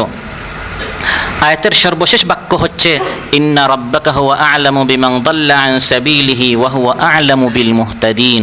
তোমার রব ভালো করে জানেন কে দাওয়াত কবুল করবে, হেদায়েত প্রাপ্ত হবে, আর কে দাওয়াত কবুল না করে পথভ্রষ্ট থাকবে, এটা কে জানেন? এই শেষের বাক্য দ্বারা আল্লাহ একটি প্রশ্নের জবাব দিচ্ছেন, সেটা হচ্ছে হেদায়েত দেয়া কার দায়িত্ব? আমার আপনার কাজ হচ্ছে শুধু বার্তা পৌঁছানো, দাওয়াত দেয়া, কিন্তু তাকে ধরে একবারে বাধ্য করা সঠিক পথে আনার জন্য এই দায়িত্ব আল্লাহ তাআলা আমাদেরকে দেন নাই। আল্লাহ তাআলা তার নবীকে বলছেন সূরা কাসাস ৫৬ নম্বর আয়াত, ইন্নাকা লা তাহদি মান আহবাবতা ওয়ালাকিন্নাল্লাহা ইয়াহদি মান ইয়াশা। নবী হে, আপনি যাকে চান তাকে হিদায়াত দিতে পারবেন না, আমি আল্লাহ তাআলা যাকে চাই তাকে আমি হিদায়াত দিব। বুখারীতে এসে নবী সাল্লাল্লাহু আলাইহি ওয়াসাল্লাম ইরশাদ করেন, আল্লাহ তাআলা আমার সামনে অন্যান্য আগের নবীদের উম্মত দেখিয়েছেন টিভির মতো। আমি দেখলাম কোন নবীর মাহুর রাহ, তার সাথে একদল উম্মত আছে। ওয়ান নবী ও মাহুর রাজুলান, কোন নবীর সাথে মাত্র 2 জন উম্মতি, তার জনশক্তি মাত্র 2 জন। ওয়ান নবী ও মাহুর রাজুল, কোন নবীর সাথে মাত্র জনশক্তি কয়জন? 1 জন। ওয়ান নবী ওয়ালাইসা মাহু আহাদ, তার সাথে 1 জনও নাই। তারা কি ব্যর্থ ছিলেন? না। আল্লাহর হাতে হিদায়াত, আল্লাহ তাদেরকে হিদায়াত দেন নাই, এই উম্মতিদেরকে হিদায়াত দেন না। অতএব আমাদের দায়িত্ব হচ্ছে দাওয়াত পৌঁছানো। জাল হাদিস, অসত্য কারামতের কাহিনী বলে যে কোনোভাবে মানুষকে নামাজি বানানো, মানুষকে সঠিক পথে আনা, এটা সঠিক ইজতিহাদ নয়। এই জন্য মানুষদেরকে দাওয়াত দেওয়ার ক্ষেত্রে শুধু সঠিক পথ অবলম্বন করতে হবে। এই বিষয়ে আমাদের গঠনতন্ত্র 4 নম্বর ধারা খ উপধারায় বলা হয়েছে, উদ্দেশ্য লক্ষ্য হাসিলের জন্য পরিষদ এমন কোনো উপায় ও পন্থা পদ্ধতি অবলম্বন করিবে না যার ফলে দুনিয়ায় ফিতনা ফাসাদ ও বিপর্যয় কী হয়, সৃষ্টি হয়। আমাদেরকে দাওয়াত দিতে হবে, কিন্তু বিপর্যয় সৃষ্টি এমন কোনো পন্থা আমরা অবলম্বন করব না। প্রয়োজনে আমাদের আল্লামা বলেছেন 100 বছর আমরা কি করব, অপেক্ষা করব, কিন্তু আমাদের কাজ আমরা চালিয়ে যাব, আমরা কোনো ফিতনা ফাসাদের কাজ করব না। সম্মানিত ভাইরা, আজকের এই আলোচনা থেকে যেটা আমরা শিখলাম, শিক্ষণীয় বিষয় হচ্ছে 1, দাওয়াতি কাজ করা ফরজ, তাই এটাকে জীবন উদ্দেশ্য মিশন হিসাবে গ্রহণ করতে হবে। 2, দাওয়াতকে ফলপ্রসূ করার জন্য হিকমত অবলম্বন করতে হবে এবং মাউইদাতুল হাসানার মাধ্যমে দাওয়াত উপস্থাপন করতে হবে। 3, যদি ইসলামের স্বার্থে বিতর্কের প্রেক্ষাপট সৃষ্টি হয় সেক্ষেত্রে সর্বোত্তম পন্থা অবলম্বন করতে হবে, যতদূর সম্ভব বিবাদ এড়িয়ে চলার নীতি অবলম্বন করতে হবে। আল্লাহ তাআলা আমাদের সবাইকে তৌফিক দান করুন, দাঈ আল্লাহ হিসাবে আমাদেরকে দায়িত্ব পালন করার তৌফিক দান করুন, এবং আমাদের মধ্যে যে সকল দুর্বলতা আছে, নিষ্ক্রিয়তা আছে, আশা করি এই আলোচনা শোনার পর আল্লাহ তাআলা আমাদের ভিতরে দাওয়াতের ক্ষেত্রে যে সকল দুর্বলতা, এগুলো যেন আল্লাহ তাআলা দূর করেন। আমি যে কথাগুলো বললাম আমাকে আমল করার এবং শ্রোতাবৃন্দ সবাইকে আমল করার তৌফিক দান করেন। আসসালামু আলাইকুম ওয়া রাহমাতুল্লাহি ওয়া বারাকাতুহু। এসো হাতে রেখে হাত আজ করব বায়াত, চলবেই আমাদের দিনের দাওয়াত। এই পথে মুমিনের জীবন বাজি, মরলে শহীদ আর বাঁচলে গাজী। বাতিলের সাথে তাই কোনো আপোষ নাই, নাই যে গোপনে তার কোনো কারসাজি। রাসূলের সাথে তার লাখো সাহাবা, করেছে দাওয়াতের এই মহাকাজ। আমাদের সংগ্রাম চলবেই অবিরাম, যতদিন আসবে না কোরআনের রাজ।